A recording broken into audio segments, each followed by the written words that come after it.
Pnawn da croeso, good afternoon and welcome to this Leading Youth Work event hosted by the National Academy for Educational Leadership Wales. I'm one of your facilitators for the session. I'm Gavin Gibbs, Senior Youth Lead at Torfaen Youth Service and an Associate with the Leadership Academy. I'm also joined by Paul Glaze, Chief Executive of CWVYS, who's going to co-facilitate the session for me today. Just to give you a little brief on what we're looking at today, Paul's going to facilitate an interview style presentation with Sharon Lovell MBE, after which we've got some breakout rooms where you can reflect on what was said, followed by opportunity to ask a couple of questions. We will then also be hearing from other leaders in the field, Gil-Cervantes and Gethin Jones, who will introduce a bit later on.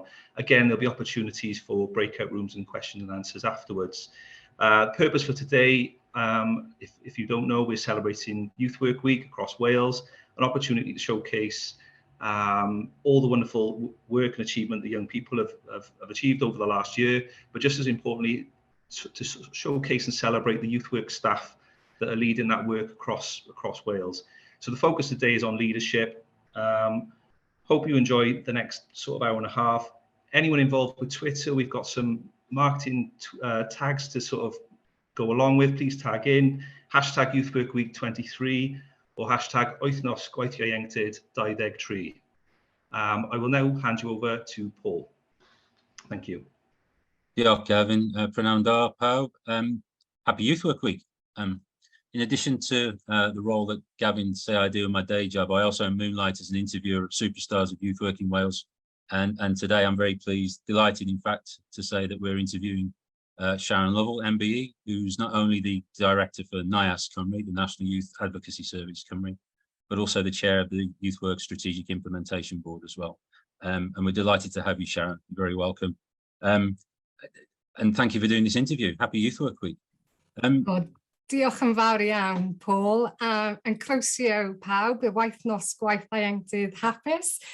Lovely to see you all. Happy Youth Work Week, and it's so wonderful to see you to celebrate everything youth work has to offer and everything you contribute to as well as individuals. So thank you, Paul, for the lovely introduction. Not at all. Are you ready for some merciless questioning, Sharon? That's the question. Well, I'll give it a go. Okay, well, I think what we'd like to do is start off with your personal leadership journey, if that's okay with you, please. So when did that leadership journey begin for you, Sharon? Well, thanks for the question, Paul, and it's a very good one. And I think my leadership journey began when I was actually a young person myself at the age of 15. Just to let everyone know, and I apologise if some people have heard this story before as well, because some of you might have done. But I think it's fair to say that I wasn't very good academically in school, in mainstream education, and my saving grace was the youth centre, which was based in Fitzalan High School. And it was there that I really felt a sense of belonging. And one evening at Fitzalan Youth Centre, a youth worker came in with some young people, and she was from an organisation called YouthLink Wales. Some of you may remember it was a peer-led youth organisation for young people, by young people, operating throughout Wales, with a fantastic youth worker, Veronica Wilson, some of you may know of that name as well, who was the coordinator for YouthLink Wales. And they came into the youth club that particular evening to do a talk on drugs education. And it was the philosophy of YouthLink that if you educated young people on drugs prevention and you trained them to become peer educators, then that was much more powerful than adults talking to young people. And so I became actively involved in YouthLink Wales. And I have to say, it was only because you had free residential weekends across Wales with other young people.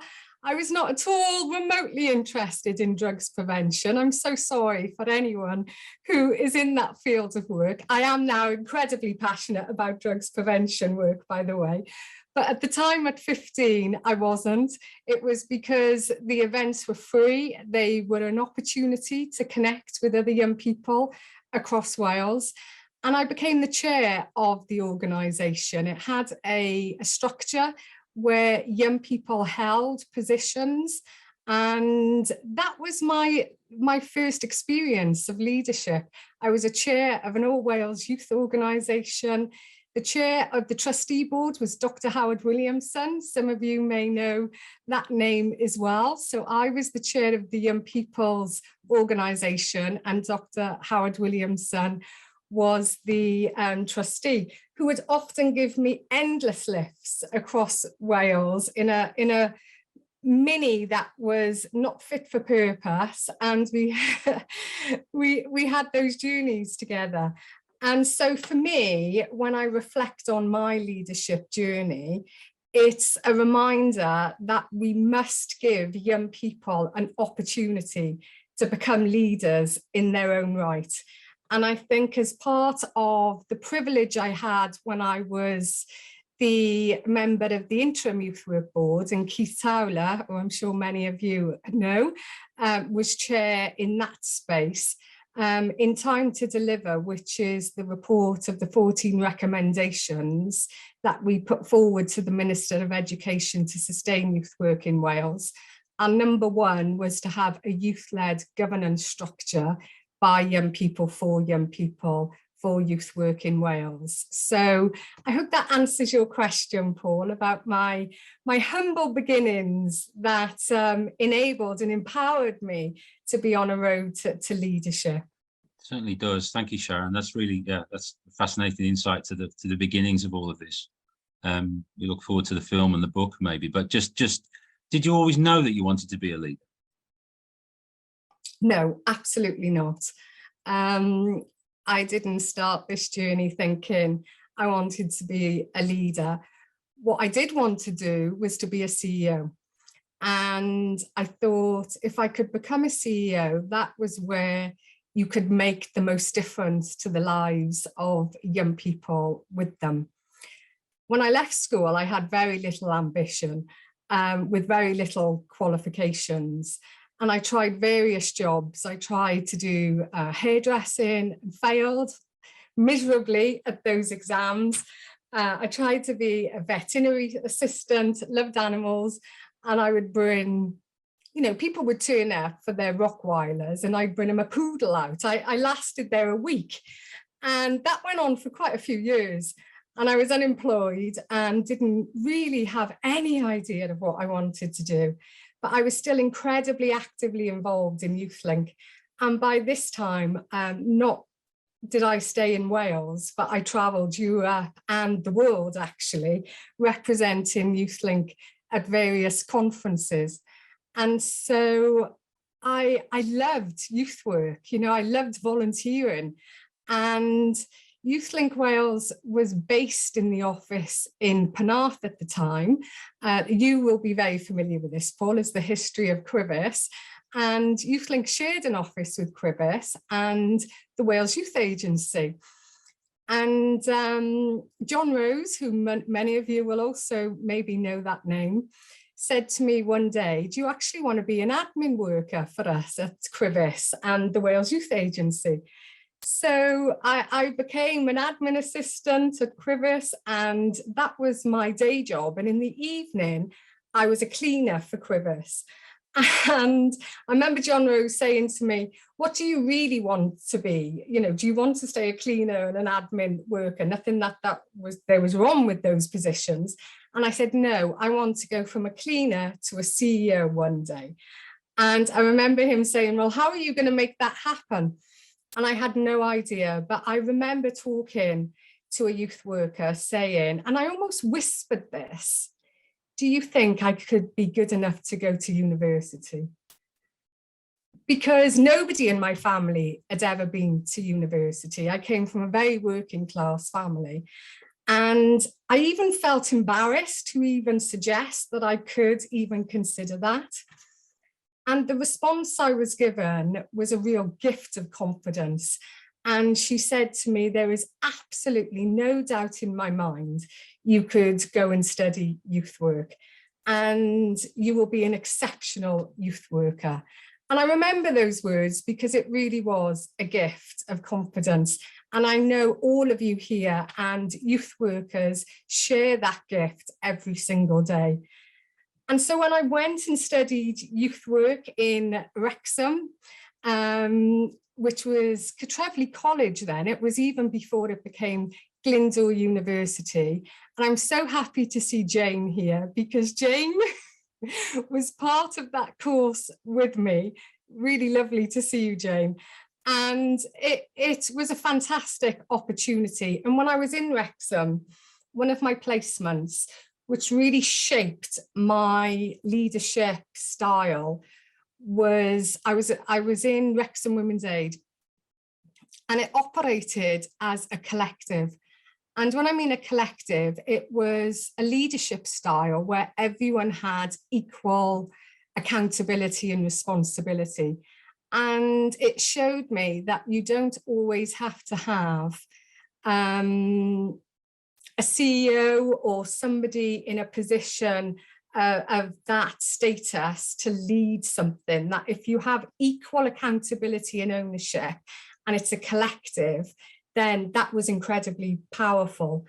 And I also became very active in an organisation called Amnesty International, which was a grassroots movement which really looked at human rights issues. And so I think both of those experiences, being a student, both at Women's Aid and Amnesty International as a volunteer, equipped me with that philosophy of people power, that actually together you make a difference. And so, no, I was never set out to want to be a leader, but I knew being a CEO had a key to maybe making change. And I suppose the other fundamental thing when I studied a degree in Birmingham, where I went on to do my youth and community degree, is that I really focused on a module which was all around young people at risk. And it focused on youth justice, youth homelessness, poverty, class.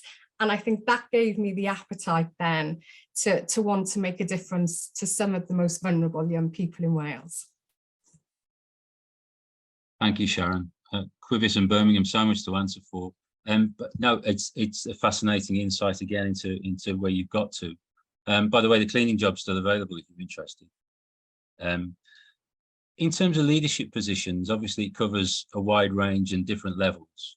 So are there any lessons in particular you'd like to share with us that you've learned in those roles, please? Ooh, lessons I'd like to share. That's another question completely. I think I've learned many lessons. One of them is to never stop learning. You can get in certain positions, but you never know it all. And I've always tried to stay open to training. I've had excellent mentoring, both one-on-one mentoring for the last few years, which has been fantastic. I take opportunities. A few years back, Welsh Government announced Women in Public Life course, which I think had a massive difference on my confidence in terms of being in positions of real leadership roles, dipping your toes into what it would be like for boards, etc. So I think I've always tried to stay open to continuous professional development, which I think is really important. I've learned that governance is really lonely. And I'm sure many of you can connect with that. There are times when you have to make really difficult decisions. There are times when you're carrying information that you have to reflect on, and it can be very, very challenging. what I would say in response to that is always find people around you that can be your support. I'm very, very lucky that I have people that have been incredibly supportive to me over my career and continue to be. And I think that that's really important. And you have to be a professional juggler.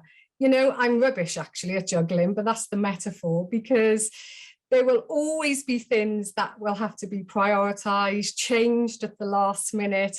You have to be resilient, you have to be flexible. I know that a great team around you is so important, that you have diversity, you have a team of people that you trust and who you know are going to be able to work with you. And the other thing I've learned is that it's never just about you. With the best will in the world that you may want to change something, there's other factors that happen, whether they're political factors, whether it's environment, whether it's social. You're trying to create change, but sometimes not everyone's always with you. And so that frees you up sometimes from feeling the responsibility is all just about you. And you have to be brave, and fundamentally, you have to remember why you're doing the job that you're doing. And for me, it's always about young people, keeping them at the heart of everything that I do. Thank you, Sharon. And it just struck me, you wear lots of different hats and have held many leadership roles. But in your, as I established early on, you are Chief Executive of NYAS Cymru, which must bring its own challenges and opportunities and some great work there.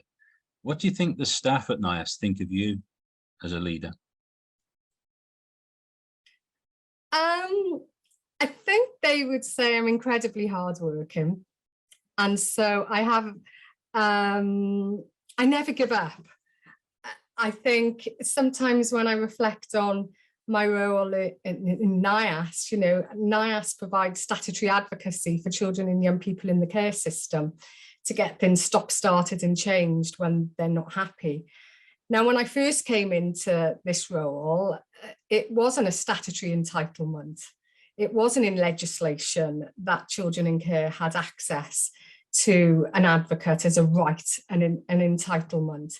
And that took about 15, 20 years to have that statutory legislation enshrined in law. And so I have that resilience. I have that ability to be able to keep going. So I think I'd like to think people in NYAS would like to think I'm hardworking, but that's difficult, isn't it? Because you have high expectations then on other people. But I always say we have to aim for the very best, because young people deserve the very best. I think I'm fair. I like to think that people would think I was a compassionate leader. I think it's really important that we have a staff team that help each other, that we're there for each other, that we create opportunities for other people to be the next generation of leaders. I think that's critical. We have to be able to support our workforce to be in positions of leadership themselves if they want that, but to support that space, create those opportunities for them. I think they probably say I love a plan, because everything has to have a plan most of the time.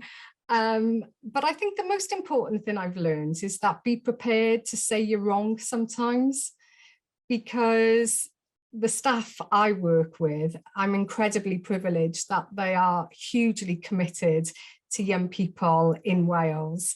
And they often say to me, I don't think you've got this right. And you have to listen to that, because the staff you work with know what they're doing when you have the right staff. So there's times I've reflected and said, I'm sorry, I think you're right.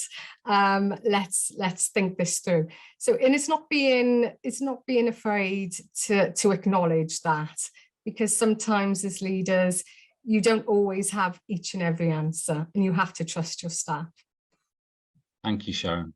I'm aware of time. I think we could run this one for hours, but I do appreciate, before Charlotte shuts me down, perhaps need to ask you two brief questions, if I may, in terms of your role as the chair of the Youth Work Strategy Implementation Board, if that's okay. What's the future of leadership and governance within Youth Work in Wales? As it's Youth Work Week, an opportunity to spotlight that perhaps. I appreciate there's not much time, so sorry to throw that one at you, it's quite a big one. But in terms of future of leadership and governance, what's your perspective on that, please? Well, I think I'm in a very privileged position of being chair now of the Youth Work Strategy Implementation Board, and we've been very clear in the last few months of what our 3 priorities are as a board, which is to have a funding review of the current structure in Wales, to strengthen the legislation for youth work in Wales, and to explore the role in a remit of a national body. And I think the national body is fundamental to the future of governance for youth work in Wales. Those priorities are shared as the priorities with the Minister.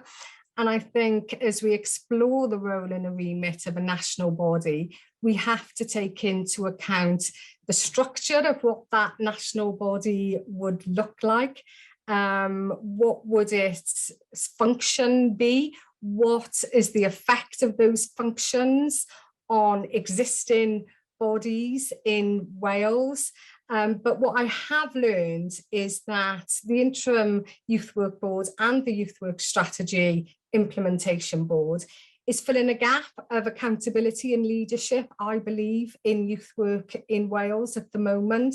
So we have a unique opportunity now with the sector considering a national body for youth work to progress that. So I'm really excited to continue that conversation of governance and leadership within a national body framework. It does need it, I think is lacking at the moment. Thank you, Sharon. We've got time for one quick fire question, if that's okay. We've got a minute, so no pressure. But what are your 3 tips for effective leadership, please? My 3 tips for effective leadership. Be brave. I think we have to be brave. We have to speak truth to power. I think know your worth and know your power. What you decide to do now will have future impacts on generations. I remember a teacher saying to me, it was in my last year at school, and one of the teachers said to me, I was only fit for the dole queue and I was going to make nothing of my life. And then another teacher said to me, don't worry, because you've got the personality to take you anywhere you want to go. And I find that really interesting, how 2 teachers can say 2 completely different things about the same person. And that's why I say know your power, know your worth, because everyone has a responsibility. And I know youth workers, and I'm basically at heart still a youth worker and always will be. And remember where you've come from and remember why you're doing it. So those would be my tips, Paul. Thank you so much, Sharon. Well within time as well, spot on. Thank you so much. And yeah, a huge thank you, Sharon, for taking the time to do this, and continued success with everything you're doing at NYAS Cymru, and also obviously on the implementation board as well. I think the sector knows it's very lucky to have you in that position, and with the members of the board as well. There's lots of exciting strategic progress being made and to be made in the future. So thank you very much for your time. Gavin, back to you. Thank you, Paul. Thank you, Sharon.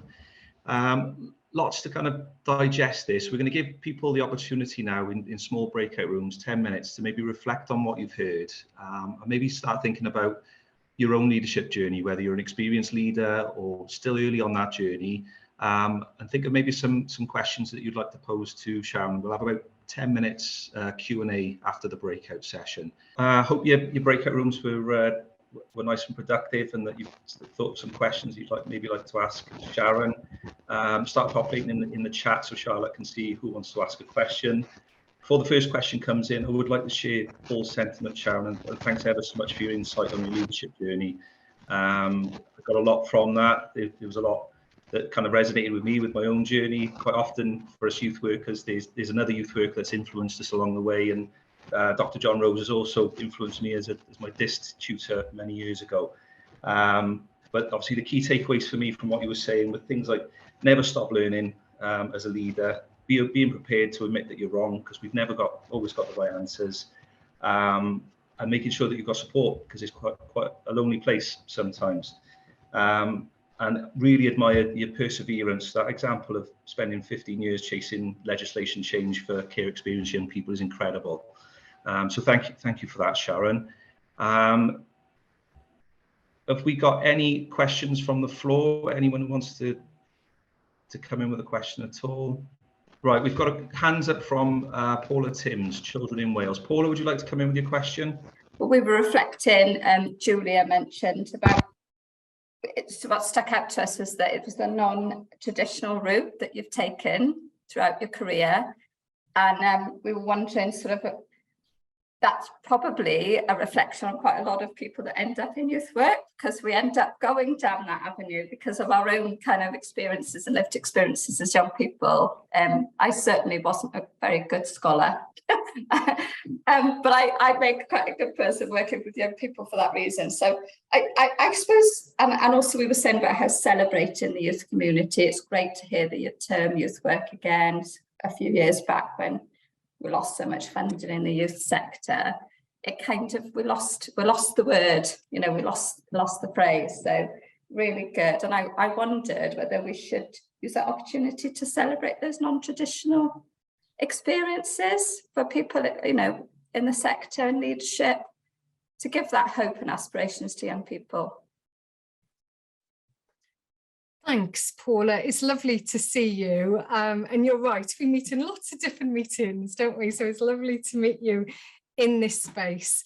And I think you're so right, because when I speak to many youth workers, and I've been really fortunate in the last few weeks to speak to students as well who are now studying youth and community work, and a lot of them, I would say the majority of them, come into this space because of the lived experiences they have had as young people in the informal education, and they are going to be fantastic youth workers for the next generation. And it's so important that youth work is valued and understood as a profession in its own right. And I think that's the uniqueness of youth work as well, is that it is a fantastic profession, but also it's inclusive. We have such an amazing workforce of volunteers as well in the youth work sector. And it's inclusive and accessible for everybody on that journey. So when we talk about leadership and training and support, it starts from when you're a volunteer and whatever that looks like for you, right up to being a CEO or whatever it looks like in a leadership position. So youth work being valued and understood is critical. And I think we do have to celebrate those career paths, Paula, or those opportunities of which people living in their communities who are passionate about their communities so much that they volunteer 2-3 evenings a week or days, whatever that looked like. And I know in Wales we have the Youth Work Excellence Awards, which really do try to shine a light on the excellent youth work contribution people are making all over the country, whether that's in a paid or voluntary capacity. But I think one of the recommendations of the board is that youth work is valued and understood by different policy areas as well. So we know that health, for example, or play, or youth justice, or housing and homelessness need to ensure that youth work becomes part of their portfolio of work, because when they use youth work methodologies and principles and purpose, then the effects for young people are outstanding.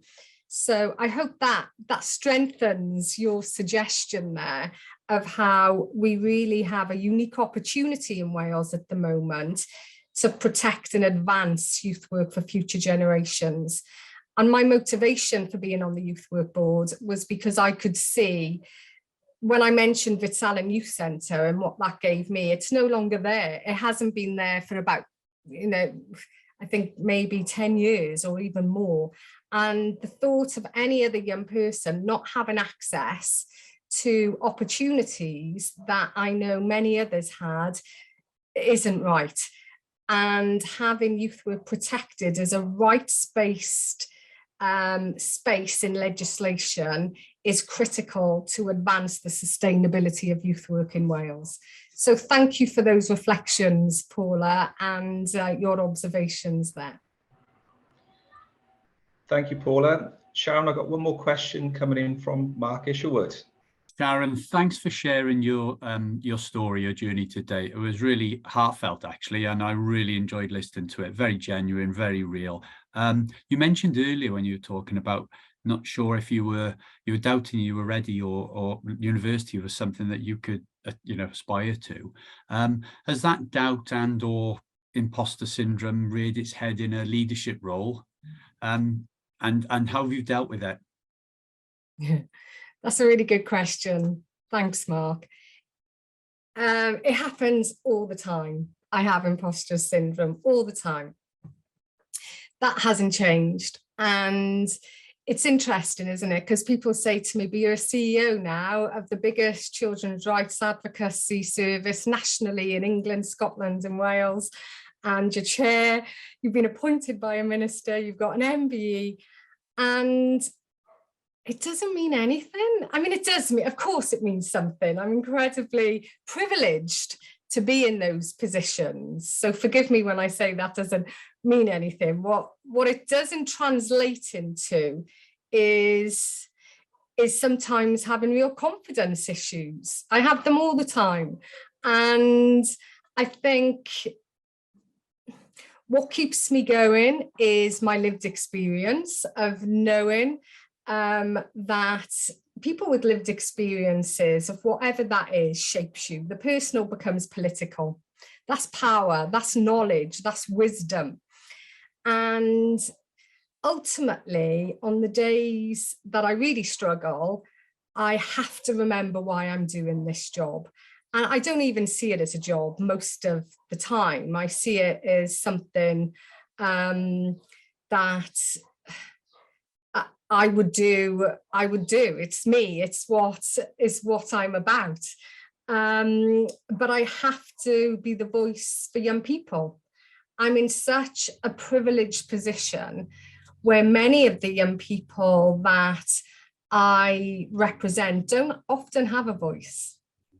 They often feel powerless.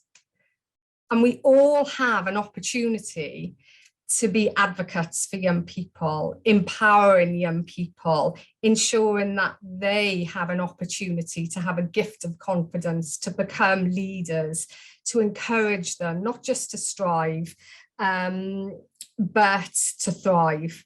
So I think on those days where I question, young people give me the confidence and the power to know what I'm doing is right. Lovely. Thank you so much, Sharon. Thanks for sharing that. Really appreciate it. Thank you for that, Sharon. Diolch yn fawr. Unfortunately, we've just run out of time. There is another question in the chat. Maybe we'll get the opportunity to ask that a bit later on when we have another Q&A. So thanks again, Sharon, for sharing your leadership journey.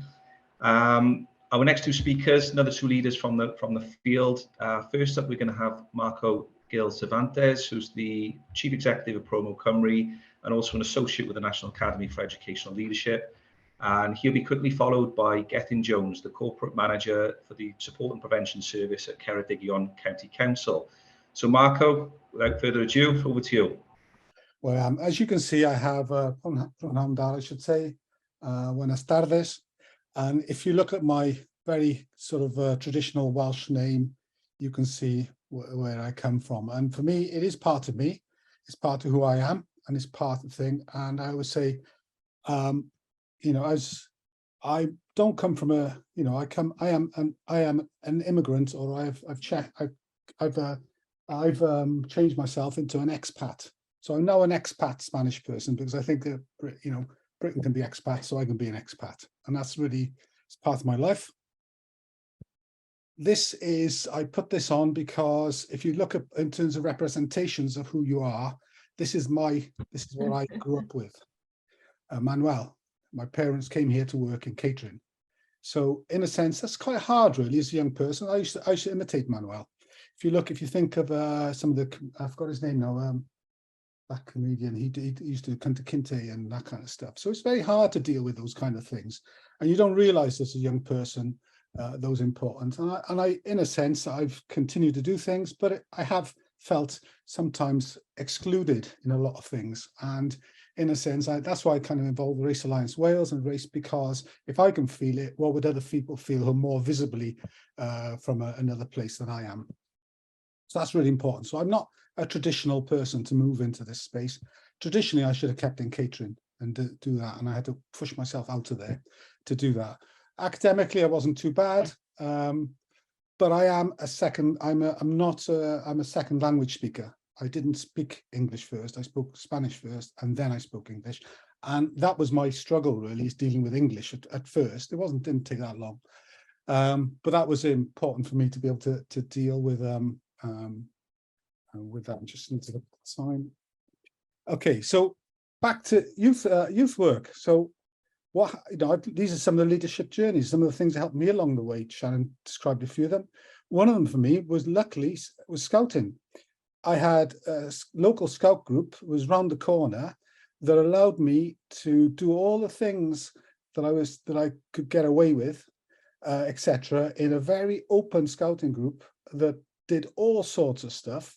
One of my lists of why I was involved is when I went camping, I was allowed to carry my dagger around.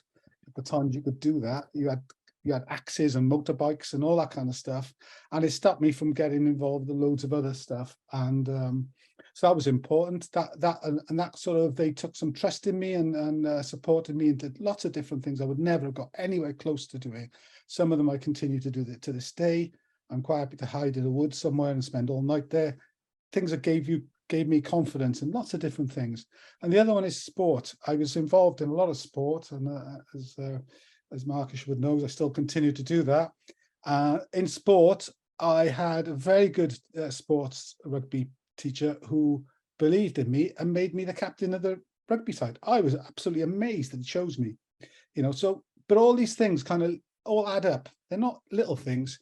And then I went to college, I came back, I studied, I'll tell you what I studied later, but then I was involved with Grassroots, City Centre Youth Project, that John Rose used to be the head of, and Les Seville and all that.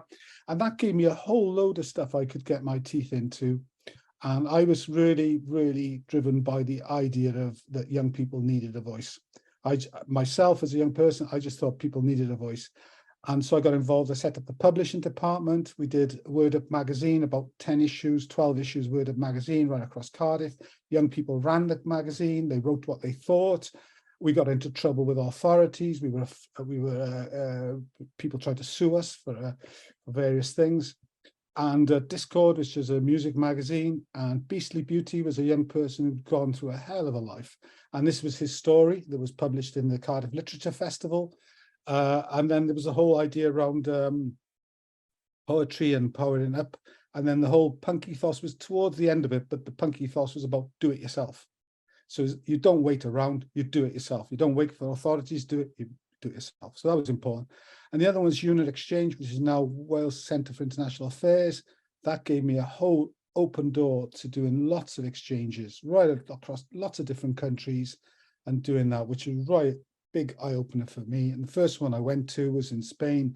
I went there because I could speak Spanish, I could help the whole thing, and I went with quite a lot with everybody who was unemployed from Cardiff, and it was great to be part of that and, you know, let young people from Cardiff who would never normally go to these exchanges go. And I could, because I was lucky to have the language skills, I could involve people. And then I was involved with Newtown History and Arts, which is about people's history of the Bay, and that multicultural history. And I sort of moved that on from a scratching point to get it constituted, getting and developing. So that gave me a load of skills as well. And then I became employed by a cooperative development association called it was called South Wales Cooperative Development Association. And if you look at, it's quite interesting, if you look at the principles of the cooperative principles and you look at youth work principles, I've actually linked them both together and they fit really, really well, so that's kind of some of the, and along there, different developments took place.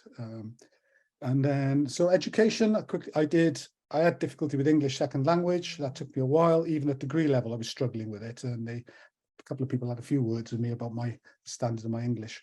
And then, but I did social, environmental economics, economics of inequality, and Spanish. You can see where my head was going: social, inequalities, economics.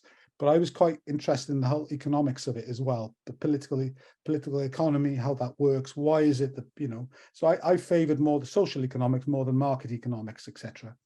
And then I did a postgraduate in media and marginalised voices. How marginalised voices excluded, how do they gain power, how do they do that? So I did a lot around critical theory, etc. So you can see where magazines, all these things are coming together, voices. And then I eventually did a postgrad in leadership. And that made me realise that I wasn't completely mad. There was some of it was kind of made sense, but there was things I had to learn. A lot of things influenced me. There's lean thinking, wicked problems of Professor Grint. It's quite interesting how he thinks about things, leadership, decision making, innovation, and leadership types. And then I realised actually there's lots of ways of thinking about leadership.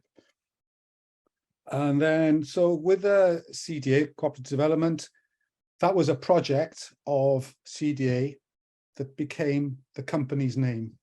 So it became the company's name, Promo. And Promo was a logo that was chosen by young people, and the name was chosen by young people. So the actual star came from young people. That's still in the logo, and it has about a 25-year, history of that being there and doing that. So it became the organizational name. Things that were happening at the same time was the growth of the internet and digital. So for me, it was like, this is a no-brainer. This is going to go somewhere. All music, everything's going to go that way. So then we started, and then we developed the whole information, the digital, the helpline, and we run the Ebervale Institute. And now, from that beginning point of which ended up me by myself, I've kind of consistently pushed that along, tried to be socially entrepreneurial, and now we're 34 staff. So I've done that, and that resilience that Sharon described is, yeah, without it, you're very little. You've got to put up with the whole thing of it, the arrows, the high, lows, all those things work together to do that. And so I've done a lot of work on lean, agile services and service design, which I can implement into the organization in terms of thinking that through.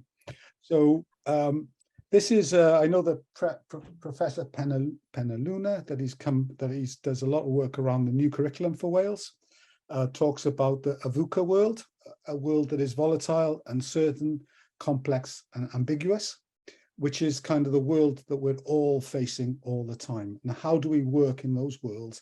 And the idea that as an educational establishment, we need to think about this and help young people through these processes, because it's no longer linear.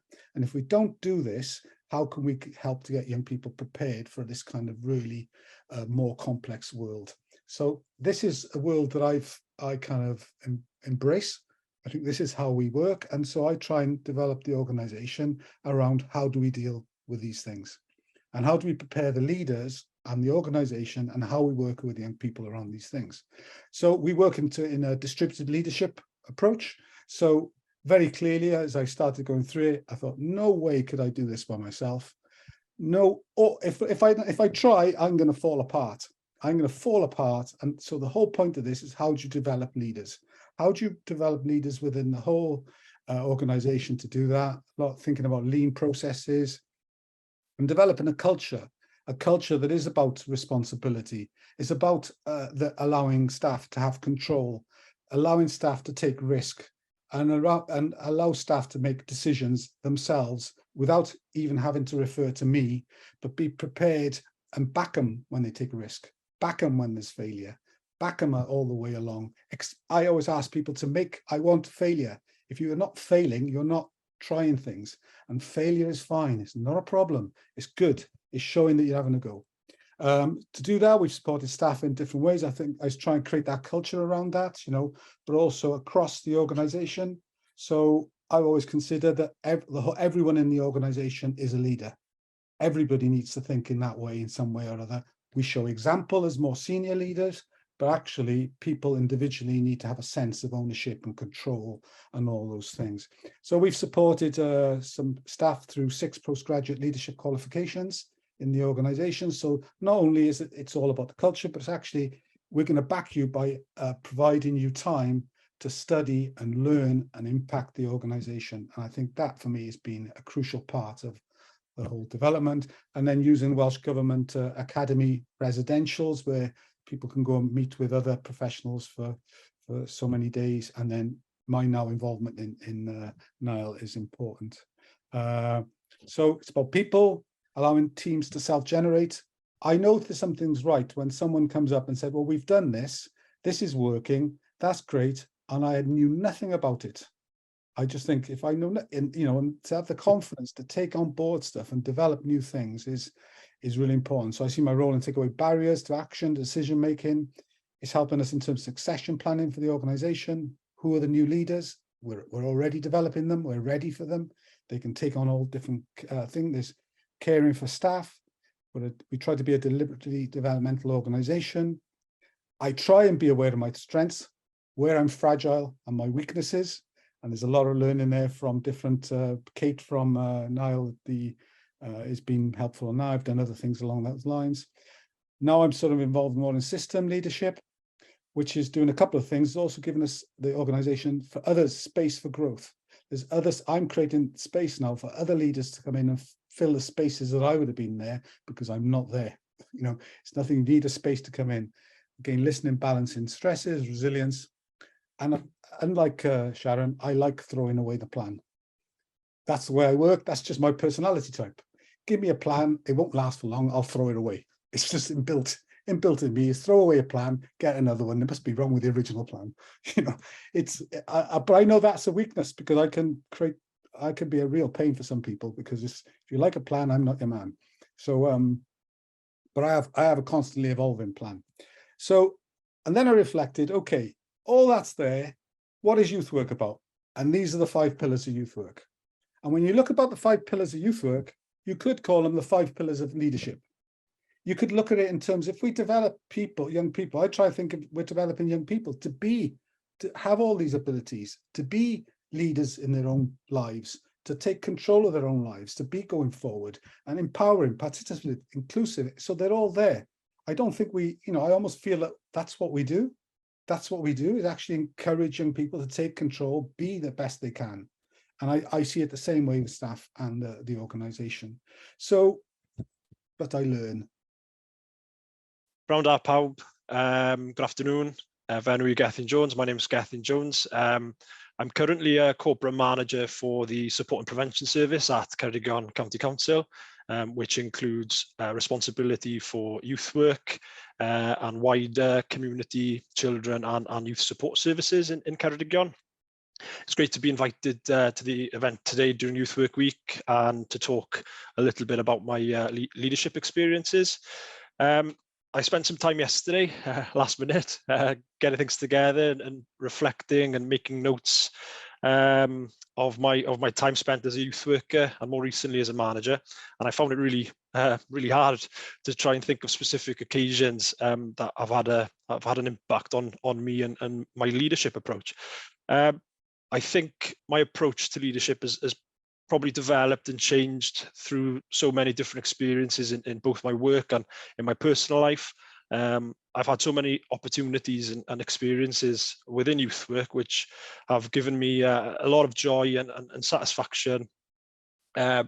such as hosting and taking part in international youth exchanges, winning service awards, witnessing colleagues be recognised for a wide range of achievements, building relationships with young people and their families and local residents whilst running a local youth club for a number of years, and supporting young people in community outreach and school-based settings, just to name a few different types of settings that I've had really fond memories of. I've also been fortunate enough to have been managed and mentored by fantastic leaders who have opened up doors for me and enabled me to be exposed to different settings and to meet different people and learn from different people. I've almost done every role in the youth service here in Ceredigion, and I've also had opportunities to work across other sectors within education as well, such as pupil referral units and school-based, as I previously mentioned. But I've also spent a bit of time with youth justice and working with our youth justice service colleagues, and that's been something that I think I've actively done to try and improve myself, but out of curiosity as well, just to constantly just see what things are happening and how you know, how my sort of approach to youth work can develop across those different sectors.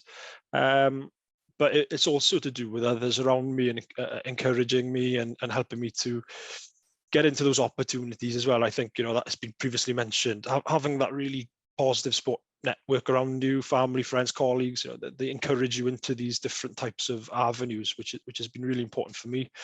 And that's probably something, a really important aspect that I try to instill with the people that I work with now, you know, is to try new things and not to fear failing when trying those different projects or different activities. Like many people, I've had many challenging situations in youth work. But looking back, I think a lot of these hard lessons certainly gave me resilience and motivation to develop as a youth worker, and probably more as a person as well. And now as a manager in youth work, I aim to try and balance those aspects for others. Currently where I was a few years ago, you know, where I want them to learn from their own mistakes, you know, to go through some of those hard lessons, but also to make sure that they have more positive experiences than bad. I think, you know, we all agree that's what we want to encourage our next generation of youth work leaders, is to make sure that they've got all those positive experiences and confidence to succeed.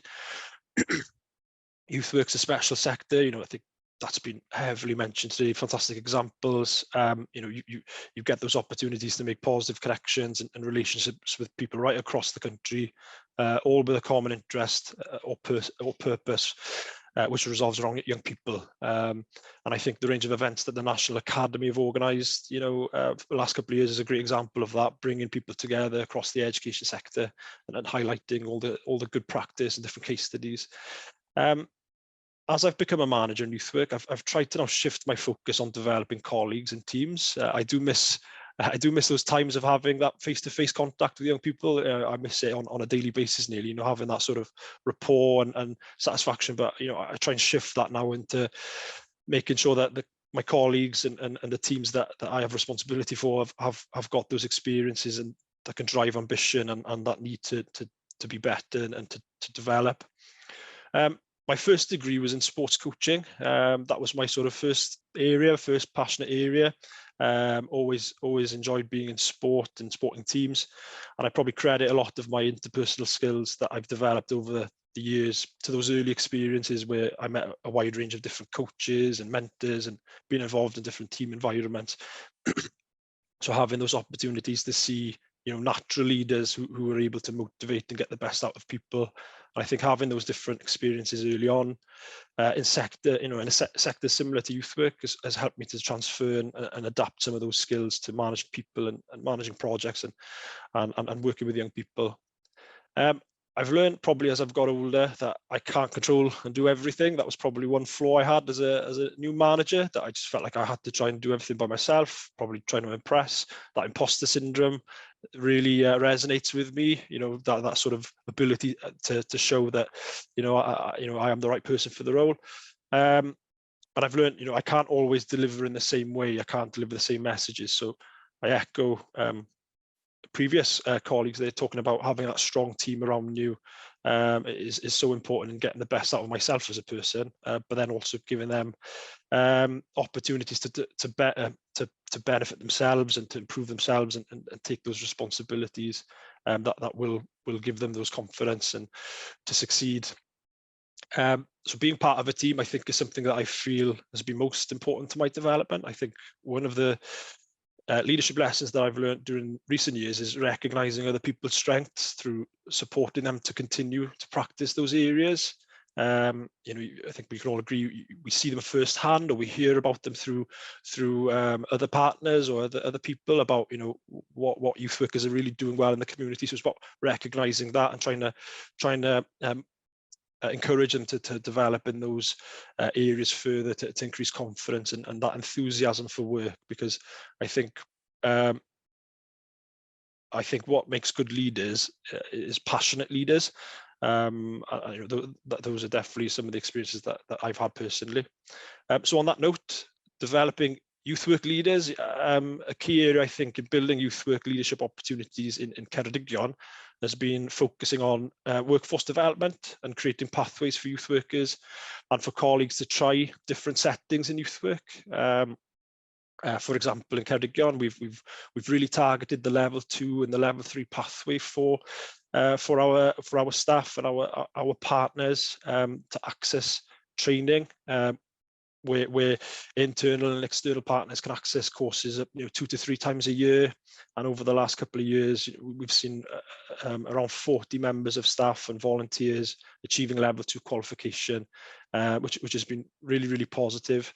And it's an important aspect for us in Ceredigion, as traditionally we have been a service that grows our own workforce, so that's been important. But I think a real benefit has been the collaboration that has come from these training courses, because youth workers, youth support workers, and people from across different sectors really can come together, build those relationships, get a greater understanding of other settings, but also they can share placements and they can go and continue some of that partnership work after that training course as well. So it generates that sort of momentum. So that's worked really positively. We've worked really closely with our learning and development team within the local authority. We have a corporate qualification panel in Ceredigion County Council, and that's been really positive to support professional and personal development within our service. Since 2015, 10 members of staff within the service have been supported financially to attend and achieve youth work degrees, both undergraduate and postgraduate, whilst working for the local authority. This has enabled us to grow and strengthen the professionalisation of the sector locally, but more importantly, strengthening the pool of qualified youth workers and the quality of youth workers within county as well. Another 10 members of staff in the service during the past 2 years have completed other studies, their own studies in other subjects that they have interest in, where they've gone on to achieve undergraduate, postgraduate degrees, NVQ, diploma courses in subjects such as youth justice, counselling, outdoor education, and so on. This, I feel, has really benefited the service in terms of promoting creativity and variety, as those staff are then encouraged to use their knowledge and skills that they've learned through those processes to introduce new activities within the service and projects that would benefit young people that they work with. I think it's really empowered staff members, and although it provides an element of risk of them leaving for other professions, I think because we show value in them, it increases that motivation to stay and support the development of the service, and in turn increasing our retention rate, which is going to give us that consistency and continuity for young people and our partners whilst delivering services. Furthermore, we've got 2 team managers within the service at the moment, accessing leadership, management and mentoring courses, and they're working in partnership as well with our learning and development team to create a variety of courses internally, such as talent management programs and taster management programs. That when complete, we hope will give a clear pathway for both managers, but aspiring managers to understand their training and development options to get them to where they want to be. these are just some examples, and I feel from putting some of these things in place, we've really developed a holistic and an empowered service, and our teams are able to provide that range of support, then that creative support, needs-led support that they're fully engaged and committed to, and that's really sort of grown our engagement with young people. Following the pandemic, we've increased our engagement rate, and we've gradually increased our universal provision. So it's been really pleasing, that we've got through those challenging times, like every single service and organisation across the country, really, and we're starting to restart some of those provisions. And if and when people within the service decide to move on and to go for new challenges and new career opportunities across sectors and beyond, we as a service hope that we've got that sort of plan and that natural succession route now for other aspiring leaders in the coming years to come forward and take their next step as our future leaders, hopefully within Ceredigion and further afield. So I think that's it. I'm just looking at my notes. Diolch unwaith eto i Academi Genedlaethol am fy ngwahodd I siarad heddiw, a diolch I gyd am gwrando. Thank you once again for the National Academy for inviting me to talk today. And yeah, thank you all for listening. Diolch. Diolch yn fawr, Gethin and Marco. Thanks ever so much for that. We've run slightly over.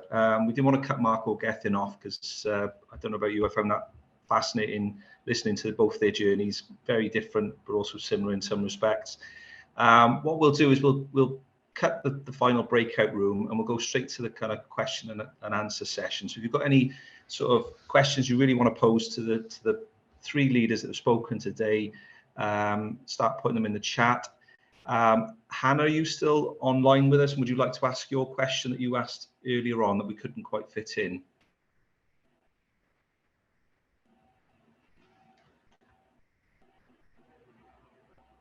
No, okay. I'm happy to ask that on Hannah's behalf, if I can see my screen. Right, Hannah has said, how do we as leaders influence other leaders to work more collaboratively? How do we bring schools, higher education, further education closer to youth work and third sector so young people can benefit from greater network of support? There's some great examples of this, but it's not always a given. I don't know who would like to take that on first, but how as leaders do we influence other sectors? I'm happy to try and respond, Gavin. Thank you, Sharon. In fact, I did try to respond in the chat to Hannah, but I think I'm having IT issues, so apologies. I think from the Youth Work Strategy Implementation Board's perspective, we know that partnership is key to bring in different sectors together. And we do have implementation participation groups that are subgroups from the board. And one of those IPGs, we call them for short, is looking at this issue of how we get youth work valued and understood by education and different policy areas. So I would offer my contact details to Hannah and anyone else who are interested in finding out more about the implementation participation groups from a youth work perspective. But what I would recommend is develop those partnerships yourself, take the initiative to create those networks within your community. I remember being a CEO of Cardiff Youth Service many years ago in Whitchurch Youth Centre, and we were part of the school, and there were real tensions there between the school and the youth service. So one of my strategies then was bringing some of the teachers and the heads with youth workers, with young people, and we would develop a plan. Sorry, Marco, I've said that word again. And you are so right. We have to be flexible with plans because they can change at any time. So good point. But I think it is about building those community connections and taking the initiative yourself. If you're not seeing it, create it. Don't be afraid to build on the connections that you have. If you don't have those connections, make connections with people who do and bring that network of people together. But there is support for you to do that. So I would say make use of the board's work, make use of CWVYS, make use of your principal youth officers, make connections with the higher education and further education institutions, and create them if they're not already there. So I hope that's helpful advice. Thank you, Sharon. We have another question from Hevin Lloyd. Hevin, are you there? Would you like to ask that question in person? I think Sharon said bravery. I think you have to be brave. You've got no choice. You have to be brave. I think that's one of those things. And the other thing is realize that most people are making it up. So don't believe that everybody knows the answer and you don't. They've all made it up. They're just better at pretending. So in a sense, once you realize that, you kind of go, oh, okay. And the other thing is I say that authorities learn to cover up quicker. You know, authority positions, I would say, cover up quicker. So they make it look as if they know what they're doing. Whereas as a starter, you're made to feel the environments are made quite threatening to you.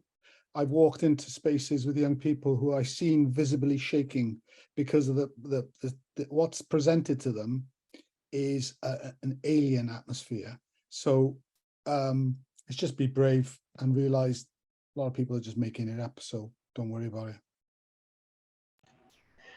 Thank you, Margaret. Thank you, Hevin. And I think what Sharon was saying earlier as well is, you know, we haven't always got the answer. So don't be afraid to make a mistake. We're not expected to know everything as leaders. We have another question from Emma Chivers. Yeah, it's quite interesting sitting here, listening to you all. And I was just wondering, Mark, you have answered this to some extent, but what are some of the strategies that you've used from yourself? Okay, so recognizing that we don't always have the answers, but in your leadership journey, what are some of the strategies you've used to overcome some of the toughest leadership issues during your leadership journey?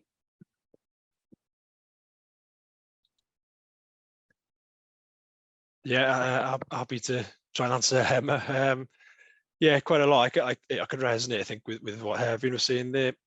That question as well. I think when you are new to sort of management and leadership roles, it can be quite challenging, I think, because usually they're during a period of change as well. So if it's change for yourself, or if there's some change or restructuring, that can sort of compound a lot of the issues as well. If for yourself being a new manager in that environment, I think it just goes back to building that sort of network within your team, and whether that is colleagues in other departments or whether it's the direct team that you're with, you know, working within that organization or within that service is building those relationships.